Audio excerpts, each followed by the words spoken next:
So the session goals today. So obviously we're back to the Inclusive Arts Practice Framework. We'll be understanding and applying that second section of the circular graphic, and that's regarding enabling environments. So this part is to help organisations to recognise the hidden systems and the cultural practices that can exclude or be exclusionary, and also to identify levers for change. Going back to our enabling environments graphic, sorry, I got ahead of myself.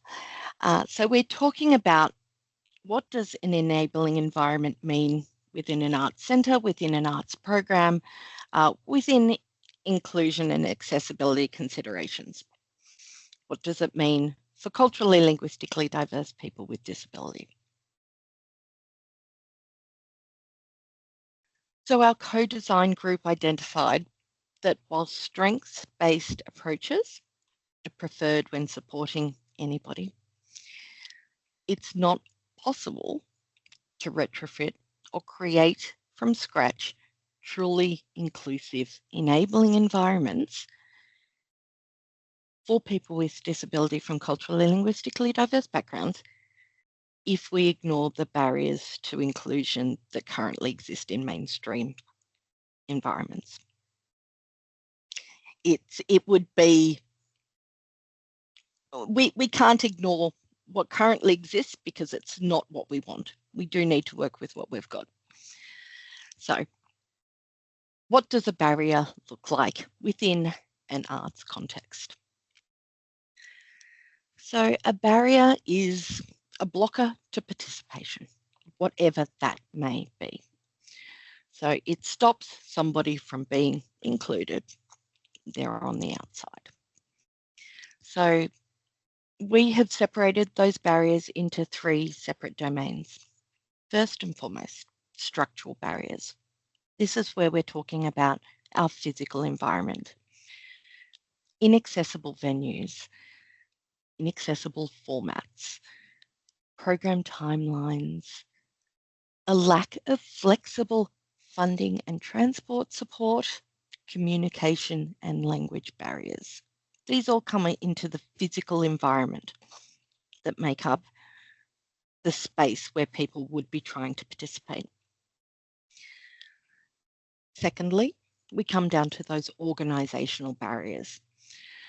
So organisational barriers, and before we go further, I'm just going to admit my co-facilitator, Carly. Carly, welcome, and thank you for joining us. Just saying, Carly, that we have started, but I did let everyone know that I would be interrupting the training when you started to ask you to introduce yourself and who you are, what you're about, and your role through the Inclusive Arts Project. Sure. So sorry. I'm Carly and I am coming to you from Wurundjeri country here in Naarm in Melbourne, and it's very warm and a huge fire danger day here today, so it's quite scary. I work as part-time at Melbourne Fringe. I am using my Melbourne Fringe Teams today because I'm using that computer, but I'm not here on behalf of Melbourne Fringe. I work part-time there as Access Advisor, or Access and Disability Lead, I think is the actual title. And also I'm a writer, speaker. I do training like this. I work for Alterstate for the Arts Centre Melbourne's Disability Arts Festival. And also I've published a few books and I've written for the media. So I think I've delivered 3 or 4 of these now. So thank you for coming. Sorry, I am late. I admit this is my first workday back, and I wasn't on my computer all day to remind me to come at 3. So I do apologise. But you were in great hands with Rebecca, and I do see a few names that I recognise. So hello. Thank you, Carly. Yes, I did have 1 or 2 people mention that that they saw your name and were like, "Oh, we know Carly. How exciting!" So, and I've been advised that they're very excited to talk to you and engage with you today. We were just discussing slide number 5, and we were talking about we're just about to discuss the organizational barriers that impact participation and inclusion for culturally, linguistically diverse people with disability. And I was just about to talk about how organizational barriers, these are the inaccessible policies, the processes, the steps that we have and the hoops that we have to jump through in our professional or our when we're engaging with various organizations or trying to get certain things done. So sometimes this can mean tokenistic engagement or exclusion from decision-making processes, unsafe or untrained facilitation practices, a lack of trauma-informed, disability-aware staff or people who are trained to understand and support those that may have extra need, but also limited pathways for people from culturally, linguistically diverse backgrounds or people with disabilities to enter into either employment or leadership roles as well. And it's also important to point out that when it comes to things like registering for programs or even providing feedback or complaints about issues, there can be barriers to following the processes and the policies that are required by organisations for many people, and an awareness that sometimes that we may need to have workarounds or we may need to build in flexible arrangements for these policies is something we really do need to consider on an organisational level. Yeah, it's not turning off on. One of the things I've noticed a lot is that people have a real hard time and overwhelmed with filling out a form. So the form might be like the last straw that breaks the camel's back.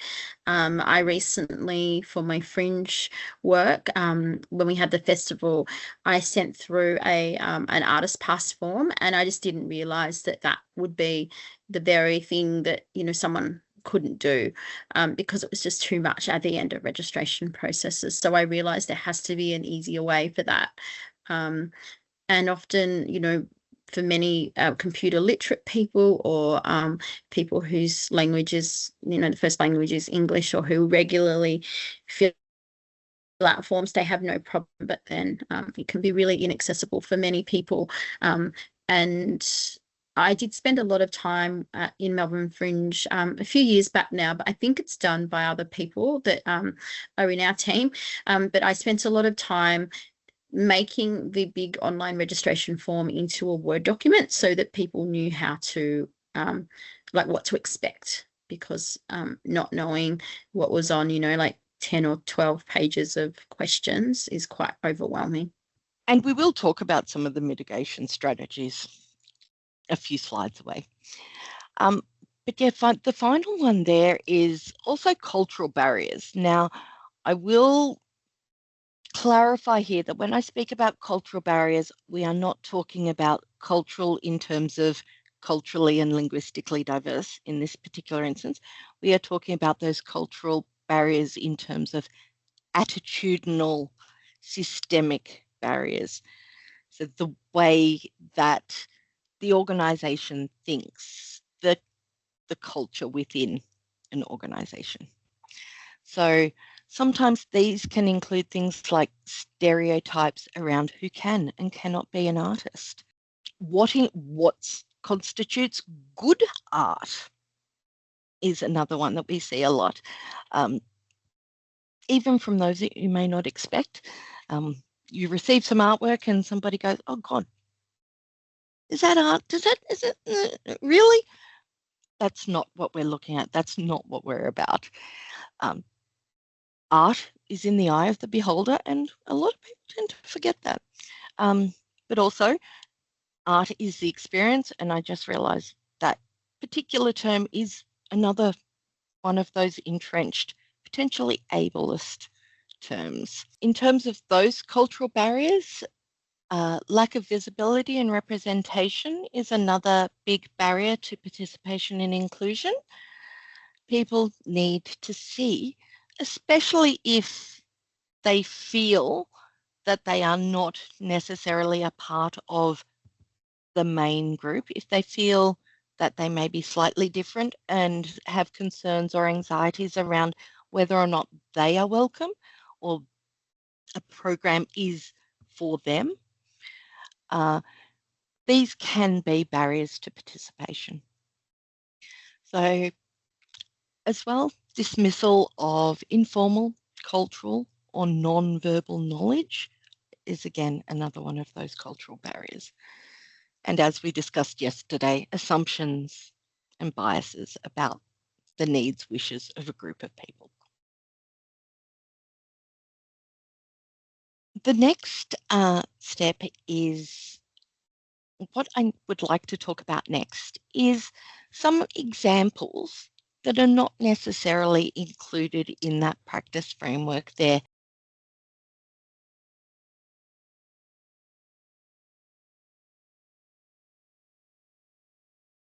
As a category for those barriers. So we've listed things like funding, transport support under structural barriers. For example, venues that are wheelchair accessible but don't necessarily have wheelchair accessible bathrooms. That it could be another example of a structural barrier. I'd like to have people have a bit of a think about what some other examples might be in that space. Is there anybody got any ideas? If nobody wants to share, that's fine. Oh, Madeline. Hello, I think it might be cheating because I am a wheelchair user, so I have some of my own.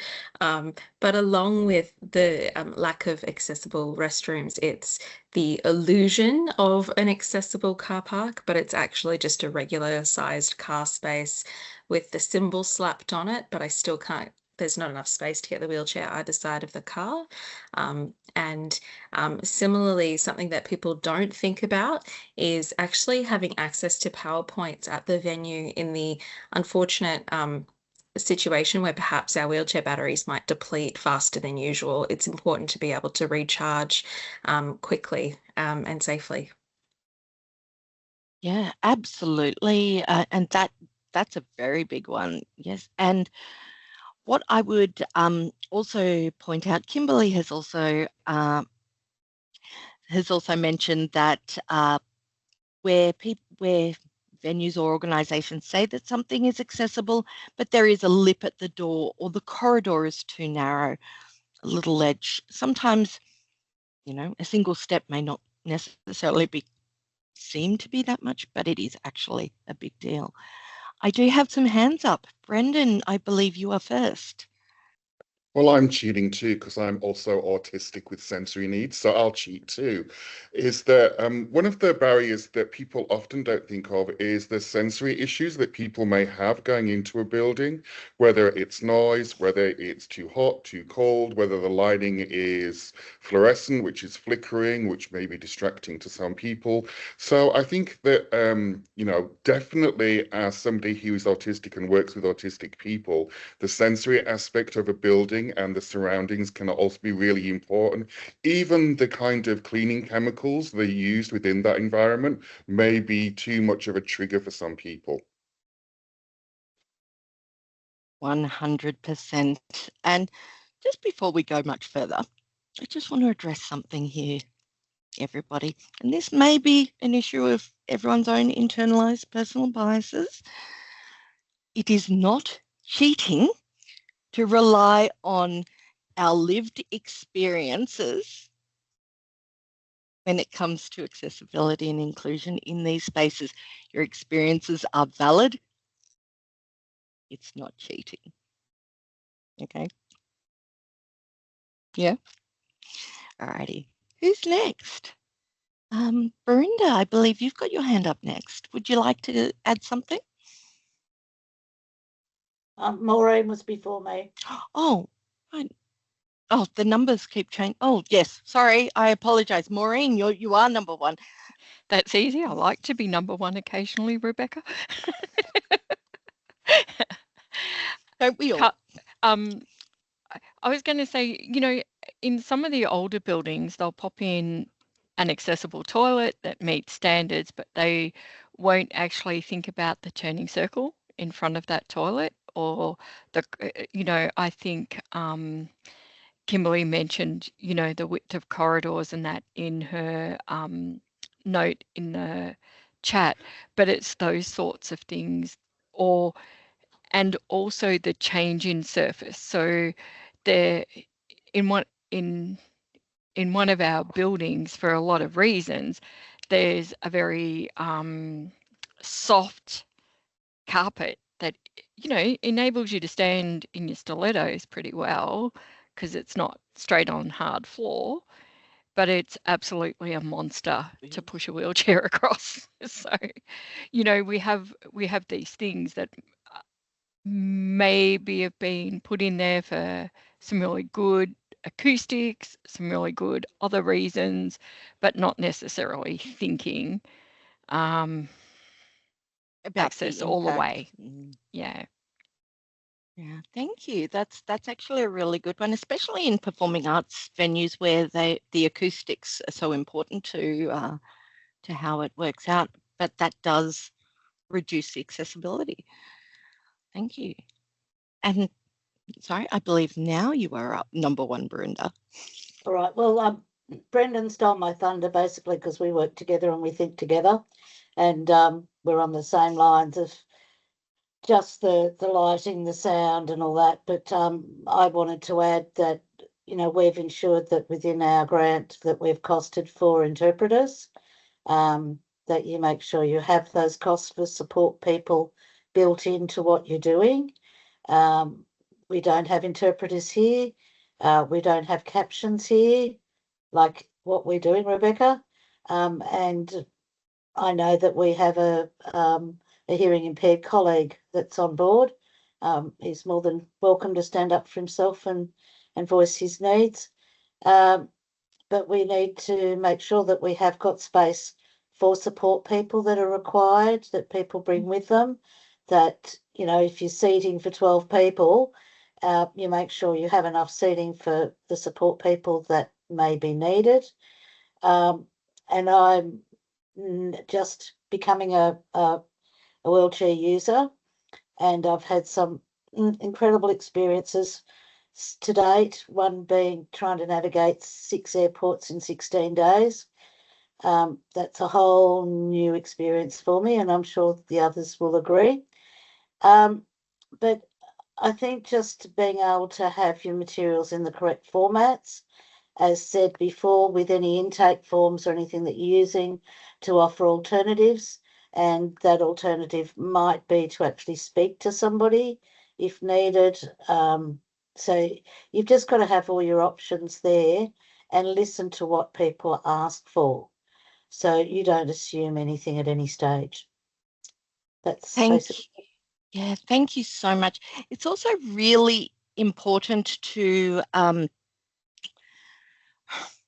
I've lost my words there. I apologize. I was going to say that it's if anybody does need the transcriptions, they can open up. It is being transcribed. You can view the transcriptions in the settings there should you wish.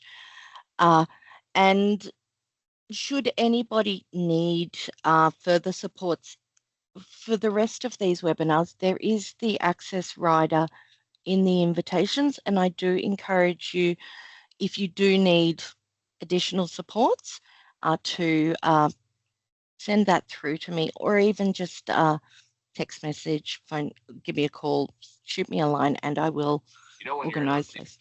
But you don't really feel chosen. You're there, but you're not sent. I'm sorry, I'm not sure if that was something else or somebody stating. Okay. And Carly, I can see you do have your.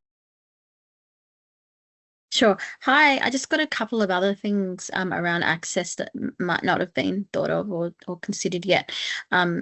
Temperature. And I think that for many disabled people, you know, particularly people who are amputees or have neurological conditions. I mean, not what's the condition that affects your like feelings in your body? I can't think of the word. And skin conditions, particularly really hard to regulate temperature. That's been a real issue for me. Actually, yesterday it was easier to catch the train into the city than to drive, and then on the way back the trains were not running because it was too hot, and so I had to wait for a bus, and there was no place to wait inside. So the train staff were very good in getting me some wet towel until my husband came to pick me up, but that was a lot. And the other thing is competing access needs. There's going to be people who have access needs that compete with yours, particularly around COVID safety. So again, that might be a temperature thing. I know for me, a lot of events that are COVID safe are outside, and that's not practical for my own access needs. But also things like if you have an Auslan interpreted show, it is going to be more lit, brighter lit than a show that is for people with sensory needs. So those sorts of things have to be taken into account, and perhaps having an Auslan interpreted show in addition to a relaxed performance is the way to go. So there's more types of accessible shows in your run of shows, rather than making all the accessibility provisions on the same day. I think that's a really important thing. And also communication when responding to people's requests about access needs, but also having all the access needs listed, or access provisions listed rather, on your website, on your event details. And even at listing what's not accessible is really great, because people can make a really informed decision. So things like this venue has accessible entrance with a ramp, but it also has 2 steps and a handrail, or this venue has a toilet that has handrails but there are no hoists inside, or something like that. I think it could be really useful so people can make informed decisions about whether to come or not.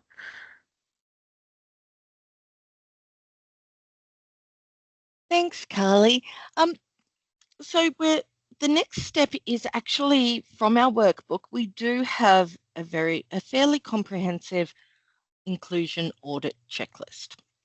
Now, the checklist itself may look incredibly overwhelming.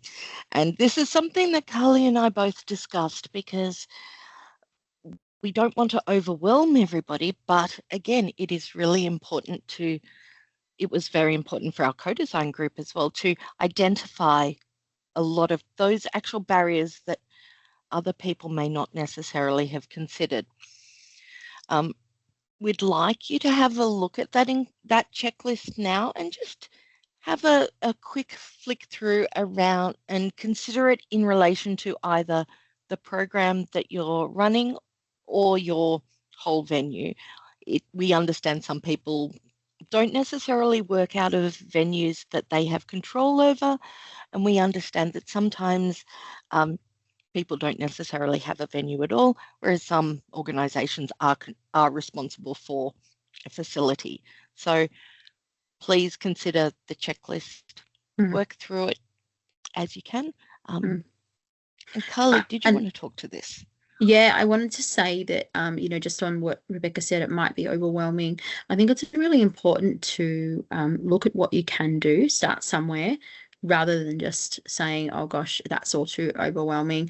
Implement 1 or 2 things is better than implementing nothing. One of the bits of feedback I get, especially from people who might just be one person, running an event or an organisation, or people who are disabled themselves, is that it's all too much and I don't know where to start. So I think picking a few things that you can do, 1 or 2 things that you can do easily, and it might be, communication on your website, like adding a communication section to your website is a great thing to start with. For example, adding how to contact people at your organisation, at your venue. But yes, try not to get overwhelmed, just implement a few things that you can do easily. Berinda has just pointed out that individual interoception can be an issue as well.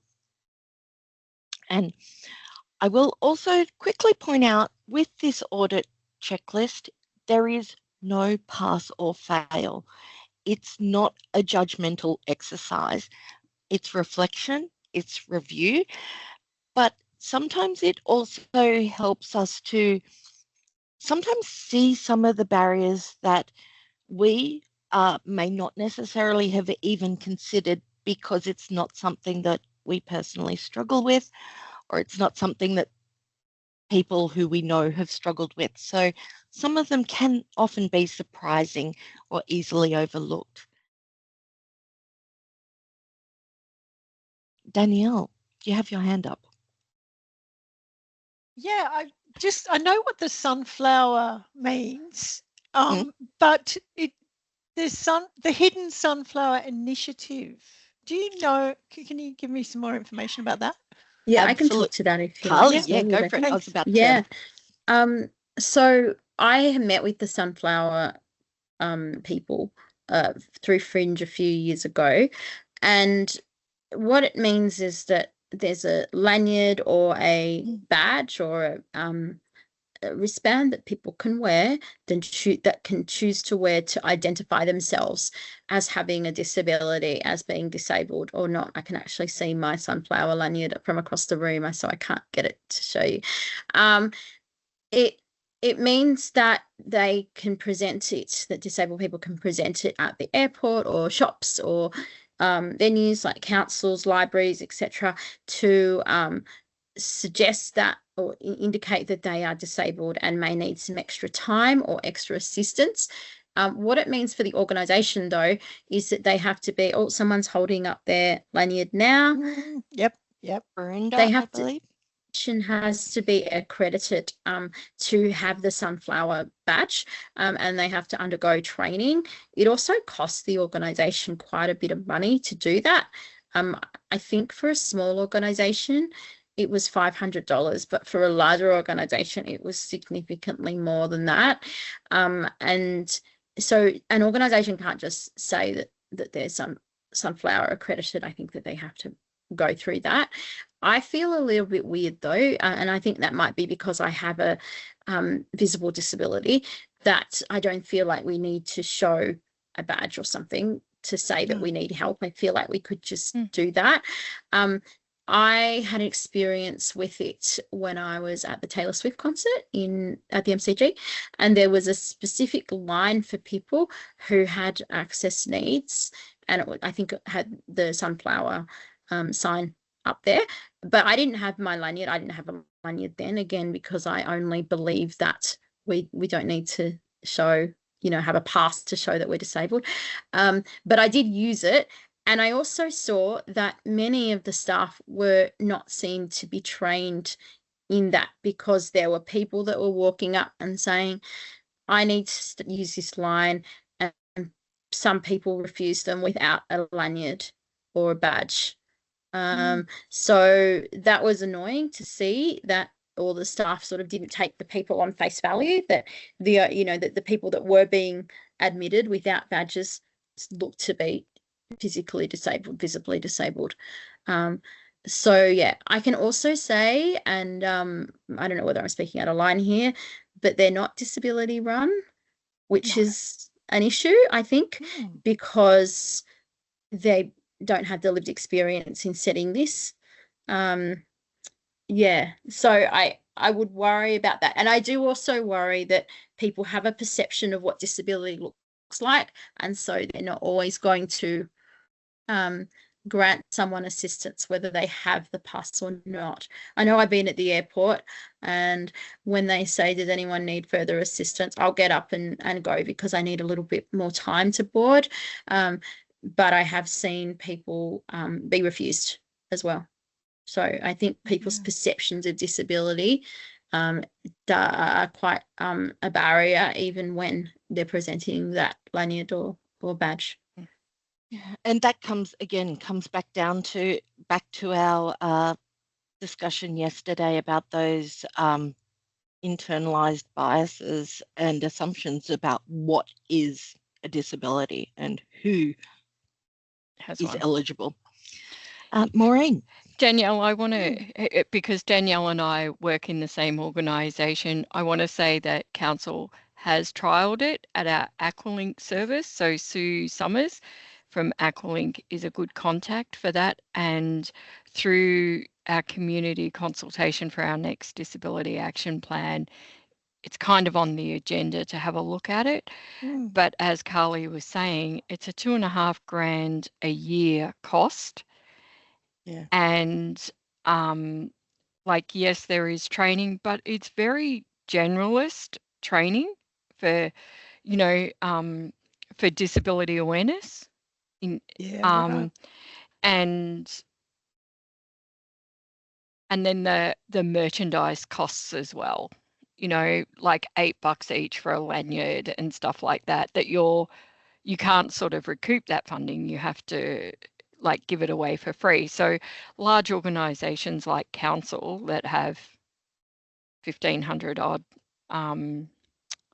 employees that, you know, working across, it's very hard also to have everyone trained. So who gets trained, who moves on, how do you regenerate that training? It is a huge question, but that's something that we will be exploring.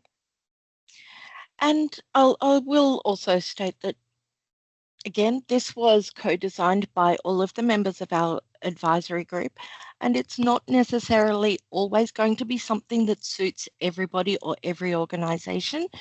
Not all of the things will be.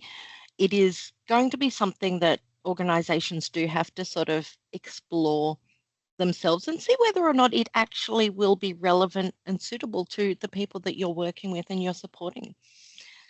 Brenda. Yeah, sorry, I couldn't help myself. Brendan and I had a situation. As I said, we did a bit of a trip around the countryside presenting at conferences, and I'm sure some of you have experienced this before, but it was my first time. That we went into a conference that we were presenting at, a national conference, and I rocked up in my scooter to the registration table, and the person on the other side of the desk leant over the desk to me and said, "Do you want some help to write your name?" Brendan politely said to her, "No, she's one of the presenters." And I had it in my head, but I was so shocked. I was about to voice, I think I learned how to do that when I did my PhD. But that's the type of reception that I got, being in a chair and having a lanyard on. So, and I also found that the hosties on the planes, because I had the lanyard on there, they spoke to me like I was a 5-year-old.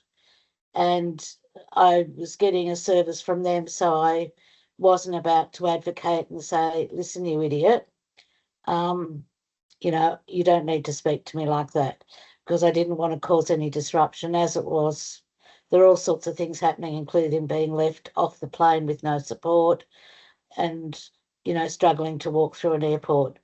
So, yeah, the lanyard can be of assistance, but it can also, if people misinterpret the lanyard and or your physical status, you can be in a worse situation. Yeah, I was going to, sorry, I know you want to speak, Carly, but that's right, I was going to ask about the training, and I'm probably being really out of line, which is where my brain is today. But I desperately need to ask. This grant was given for CALD and disability and art. Now, I would assume that you don't need disability awareness training like this if you're applying for that grant. People should have been able to prove that before they were given the grant. So I'm finding this really difficult to sit through, because this is stuff I've been doing for 35 years. So I can see that you've put a lot of work into it, and I can see that there's a range of people. But my question is, why you're handing out grants that's covering disability when you feel the need to do this training. And as I said, I'm probably out of line, so tell me to bugger off. Thanks, Brenda. And absolutely, you're correct. There is a certain element, especially in this second cohort of grant recipients. We did run it training for another group whose own skill set, their knowledge, their understanding of disability, how to support disability, even how to interact with people with disability was very, very basic in some of those mainstream centres. So one of the questions I did receive in the training that I ran in September, October was, what is the definition of disability? What is a disability? So, and people saying, oh, we don't gather that information. We don't ask. We're being inclusive because we are not asking if people need additional support. We treat everybody the same at this baseline level, regardless of whether they need support. So we are inclusive. That was the original cohort that we've received, and we are very much aware that our second cohort of organisations preparing these programs are very much more in tune with that disability and the inclusion and the accessible means of support. We're very much more in tune with how that should go. We hope that everybody will gain something out of the training, regardless of how simple or how much it may seem that we are repeating common sense and the bare basics. It has been our experience, unfortunately, that not all people, not all organisations are at that same level even now. Sorry, Carly, I jumped in before you, but please.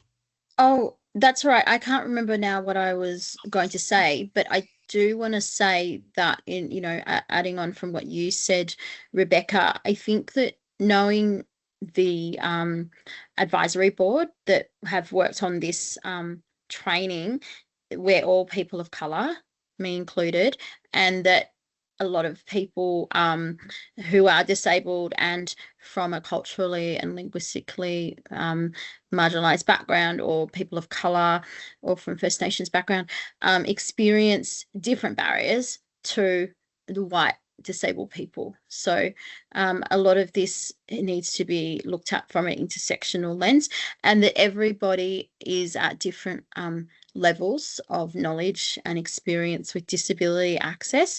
And if you have a disability, I think that you're going to be well ahead of a lot of people in this. So I guess that's the reason why perhaps Brenda, you're experiencing that you do know a lot of this, and that's great that that you're ahead of the game, but not everyone is. Thanks, Carly. So yeah, we will move forward onto the next section. Oh gosh, and that was there were some really good conversational bits in there, and it's really worthwhile generating a lot of these discussions amongst people, because that is something that we do find is often lacking, because there is discomfort in talking about some of these things with disability. Just to go back to the example that you gave when you were presenting, Brenda, of how the person leant forward and spoke down to you like you were you didn't have capacity just because of the visible disability. And I would sort of pivot that experience to, for example, a person for whom English was not necessarily their first language, and or potentially people with speech and communication difficulties there. That assumption about a lack of capacity can be tenfold, hundredfold when you add in the language barriers as well. And before we move on again, Maureen. Sorry, I want to say, probably, although I have more a chronic health issue than a disability at this point in my life, I think what is really interesting, and I have probably, like others in the room, delivered disability awareness training for most of my adult life in some way, shape, form or another. I think what is really interesting and what I'm seeing in your checklist is that sort of link between cultural barriers or race barrier and disability, that intersectional stuff.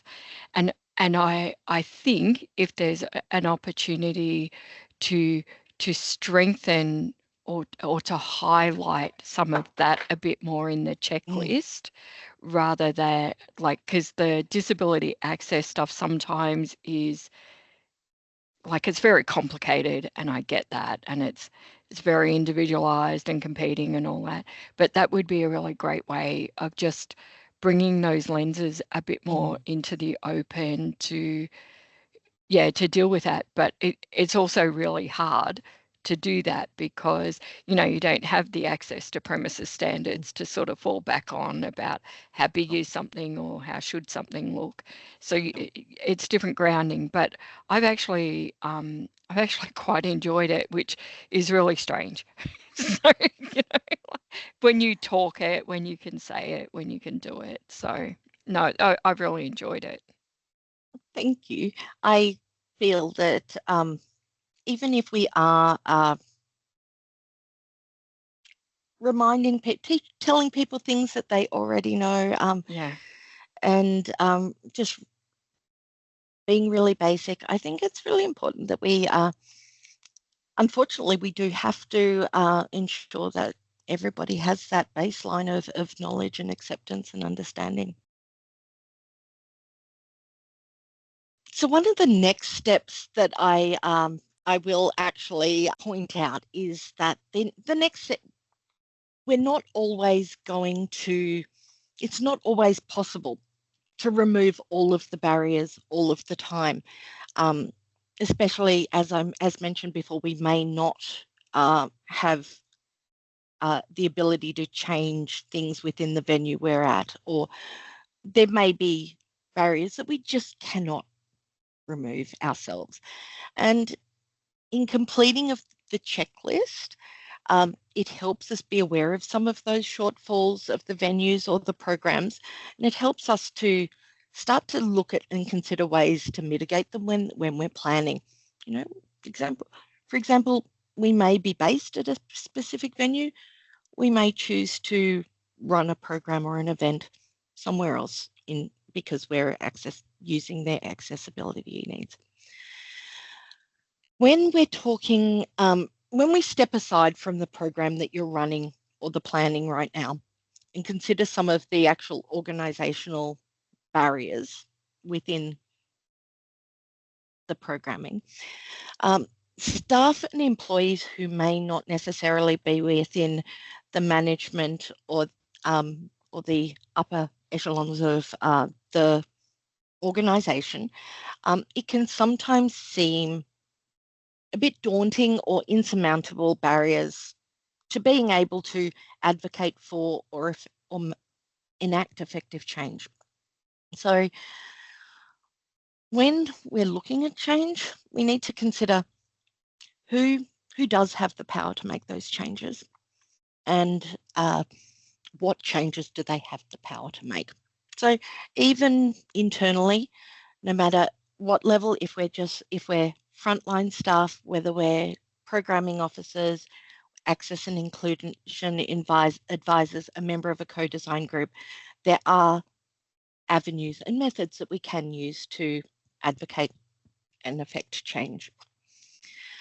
So when it comes to places like board and management, they have the decision-making control over things like the grants, the budgets, the approval of various projects. HR, if you have a HR department, are often responsible for the training and the recruitment and implementing inclusion accommodations.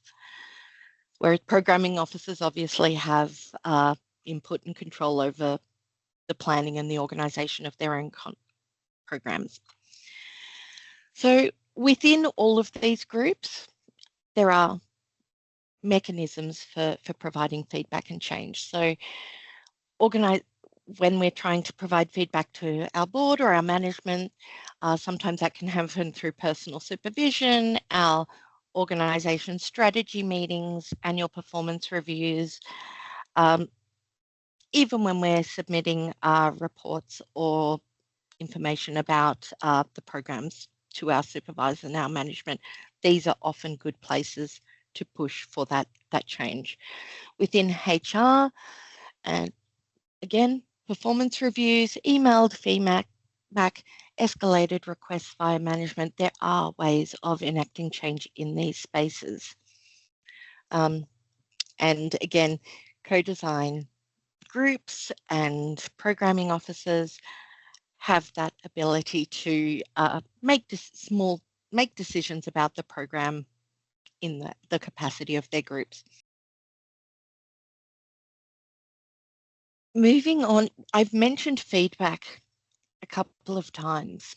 Now, I will point out here that a very, very overlooked part of ensuring an enabling environment is a responsiveness to feedback, whether that be good or bad. Receiving feedback of any sort is really important, and we should accept it as the gift that it is. And it really should be taken seriously and, where appropriate, actioned promptly. Both internal, external feedback loops are important in this space. You can see my beautiful graphic there, the very first thing I ever created with AI, because I couldn't get it done properly myself. This is a general graphic just showing you how we should be closing the loop, what we should be doing in relation to any feedback we receive. So first and foremost, when we're collecting feedback, when we get feedback, how are we accepting that feedback in? Are we accepting it in multiple accessible formats? Are certain forms of feedback considered more valid than others or given more weight? So if an individual wanted to make a formal complaint, often written complaints or written feedback is considered more valid than verbal feedback.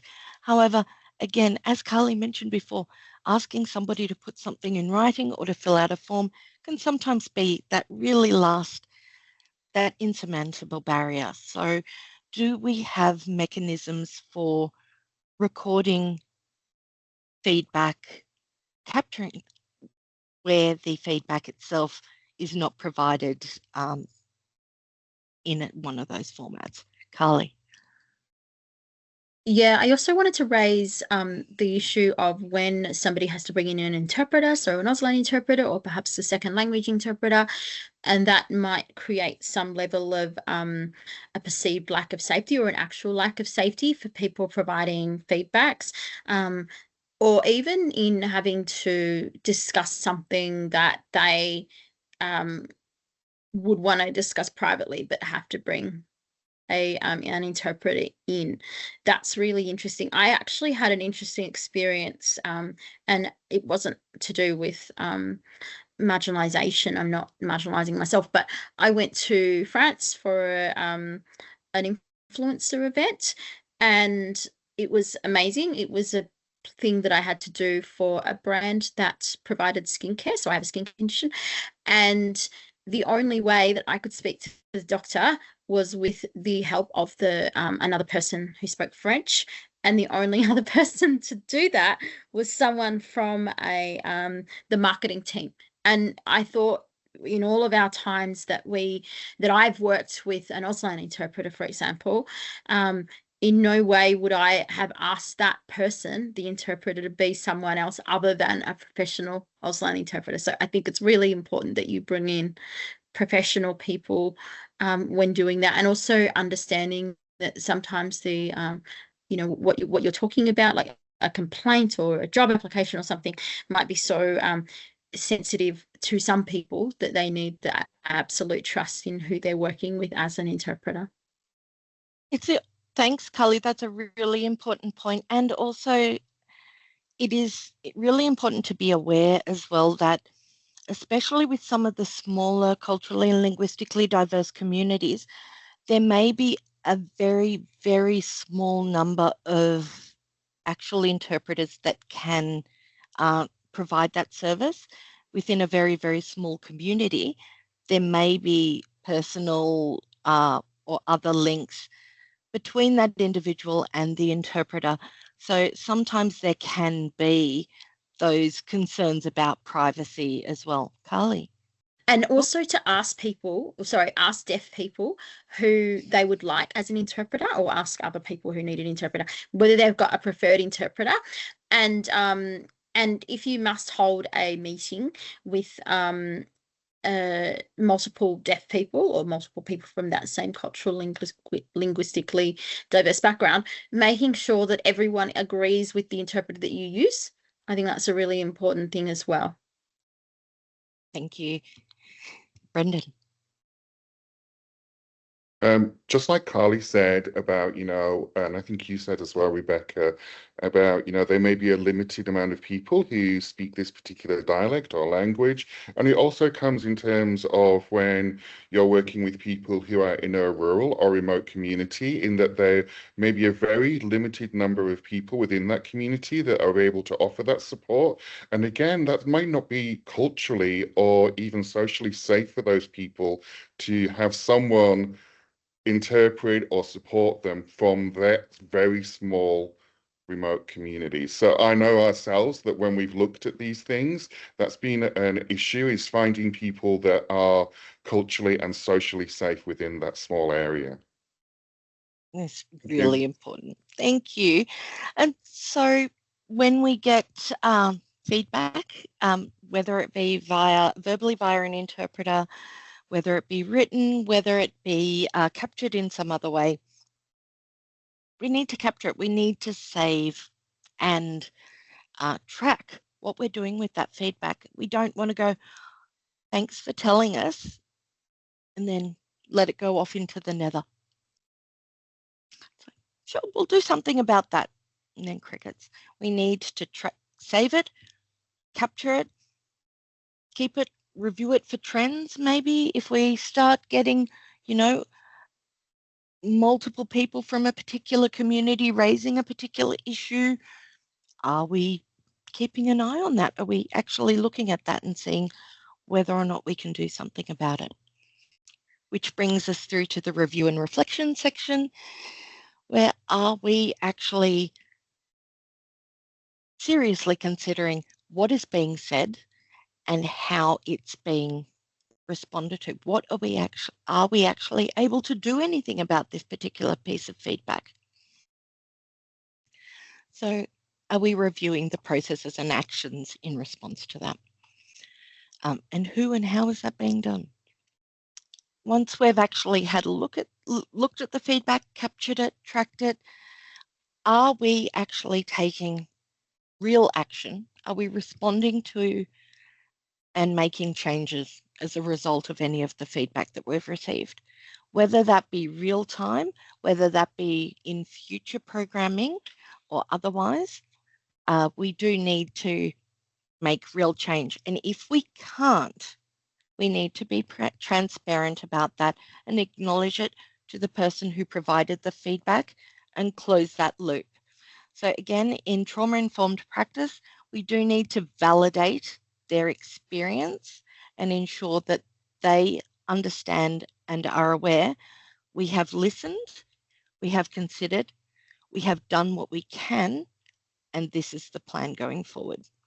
That clear communication helps us to build trust and collaboration, even where we cannot do what they have asked.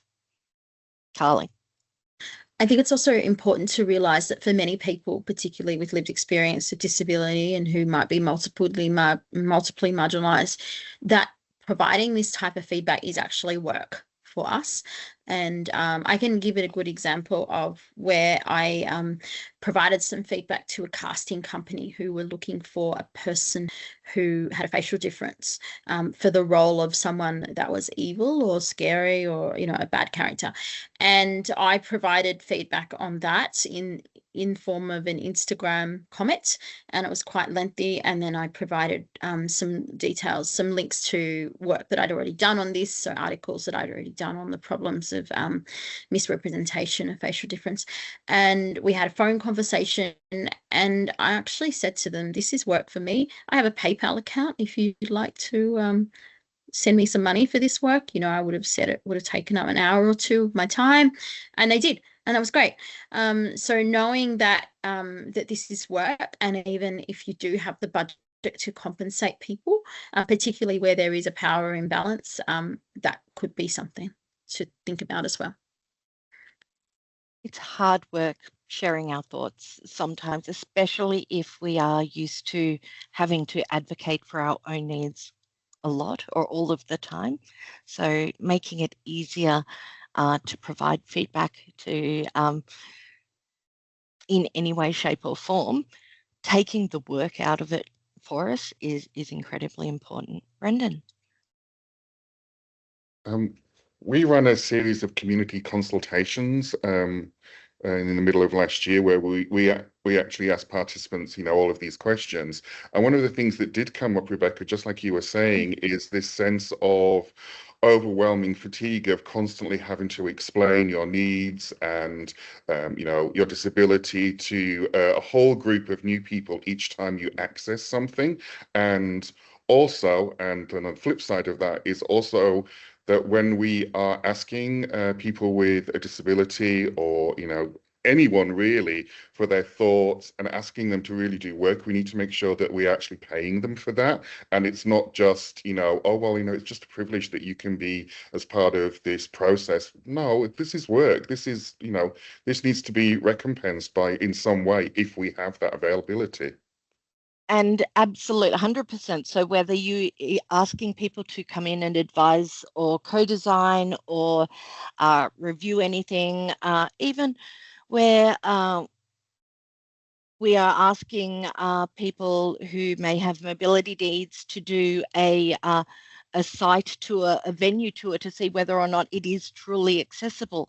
We do need to pay for people's experience and knowledge, whether that be lived experience or gained through education or other professional means. And one really big part of that, some organisations pay through vouchers, some pay with remunerate with you know, cash or tickets or use of art facilities and studios and things like that. It's important to work with the people who are providing that service to understand what is important and how they would prefer to be remunerated, noting that some people may be receiving partial disability pensions, and it may affect that. Some people, there is also a lot of controversy about organisations providing vouchers or gift cards in this space. Some, not all, some members of the community do feel that it's making assumptions about their ability to make choices on what and how to spend their money.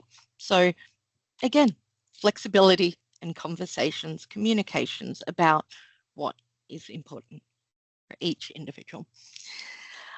I'm so sorry that we're running over time. A lot of the conversation, a lot of the participation has been really, really wonderful. Everybody's had some really great things to contribute. And so we've run a little bit longer than some of the previous trainings. This one is a case study, and I will read this out loud for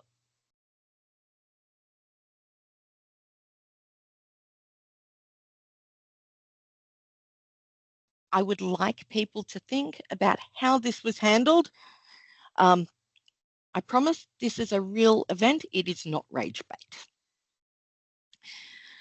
I'm so sorry, Madeline. I will thank you so much. So Lika is a 49-year-old Dutch Australian woman born with disabilities. She mostly speaks Dutch. Sorry, I'll read it in first person. Mostly speak Dutch, especially when tired or overwhelmed. I joined a local art class, hoping to make friends and share my love of art. After a few sessions, the teacher asked me not to come back. She said others were uncomfortable, but no one explained why. Later, I learnt they misunderstood me. When I got excited, I spoke Dutch, and the word for art is kunst. They thought I was swearing. No one asked me what was going on. I felt excluded and judged. The teacher didn't try to understand or support me. She just removed me. That hurt. With help, I sent a complaint. The teacher later apologized and said they'd try to do better, but nothing changed for me. Now, this, as somebody that used to work in individual disability advocacy, this one really feels like rage bait to me, but it is the real life experience of a very good friend of mine. So there are a number of red flags in the way that this particular situation was handled. Would anyone like to point some of them out? I know that you've picked up on them. Maureen, I saw you go off mute. I was going to say, I think it's actually a bit of an extreme reaction to kick someone out for misspeaking. And even if that word had been the swear actual word, C word? yeah, that word, you know, it's hardly, God, it's, you know, in this day and age, like, come on. But yeah, I think it's very, yeah, it's just not something that you'd like to see happen to anyone, really. And how other people feel should not exclude how the person themselves feel. Like, it shouldn't be a versus thing. It should be there should have been a process about talking about it quite easily, quite simply, really. Absolutely, 100%. So in this particular space, obviously, the teacher has mishandled this spectacularly on both ends. They failed to support Lika appropriately. They failed to speak to Lika and even understand what was going on. There is socially a much bigger bias when it comes to perceived behavioural disabilities over a visible disability. So the bias and the judgments against what is perceived to be bad behaviour is and the reactions to it can be much more extreme. In this particular case, a lot of the other people attending the sessions were maybe 15, 20 years potentially older than Lika in this space, and predominantly not from culturally linguistically diverse backgrounds, and potentially had not done as much of a bias reflection from what Lika was saying about how it was handled. So it was a bit of they ganged up on her, complained to the teacher. She's swearing and yelling all of the time. We don't feel comfortable with this. And the teacher took the easiest out as opposed to the right one. Brendan, before we move on, have a word. Sorry, I just wanted to add as well that people with communication differences are often targeted in these situations as they seem as difficult or loud or inappropriately speaking at the time that they shouldn't, butting in. And I think that that is often the bias that many autistic youth find when they're in, like, you know, in a broader social context. And again, it's about, oh, how do we handle that? Do we figure out a way? Do we talk to the person rather than just saying, oh, well, you're too loud, you're too much, you're too this, you're too whatever it is. And I think, you know, anyone with a communication difference will often feel this exclusion. And I think that people being told you are too much is the reason why so many of us learnt to mask when we were children. So, Carly, would you like to talk about lateral bullying? Yeah, absolutely. So lateral bullying is the lateral bullying, like bullying towards other people in that specific community. So it often happens within the LGBTQIA+ community, and it happens in Aboriginal communities, and it happens in disabled communities as well. And I think that a lot of the reason it happens, particularly in disability arts communities, is that there's a perception that there's not enough opportunities to go around, which could be a reality as well. I know I've experienced a lot of lateral violence from other disabled people when I have achieved something. And I think it is really important to know that when you are running a program for or featuring disabled people, that could be encountered, and that it should be believed, and there should be steps there to mitigate it. I think that, you know, perhaps if you are running something that has multiple session times, and making sure that people are not scheduled, you know, conflicting people are not scheduled in that time. I personally experiences where I haven't felt comfortable with people who have been laterally violent to me coming to my events. So I've told people running the event that you know, I don't wish them to be admitted if they arrive or if they book a ticket. And that can be really hard to raise, because you can often feel like a troublemaker, like you're just being, you know, burdensome, and another, you know, element of disability burden, I guess. But it should really be taken seriously, because it can be quite challenging. And, you know, personally, I've experienced a lot from people within the community, and it can be quite hard to escape, and also hard to progress. So I think, you know, if you are a non-disabled person, to understand that it happens, and to do your best to mitigate it, and to work with the person making the complaint or raising the concern, to ensure that it doesn't happen, or, you know, worsen any more than it does. And, you know, providing those feedback loops to make sure that they're safe, and ways to hear their complaints if needed. Yeah, thank you, Carly. Yeah, I mean, it is a very, very common misconception that all people from culturally, linguistically diverse backgrounds, all people of disability, all have the same thoughts and attitudes about particular issues. And I don't know why that misconception exists, because nobody across no community is ever going to be completely the same. We are not that homogenous. So there will be conflicts. There will be differences of opinion. Sometimes that's because of those competing access needs, and somebody feels that, you know, one access need has been prioritized over another, or various different things can lead to it. We are all human, and that doesn't change just because of our identities and our marginalizations.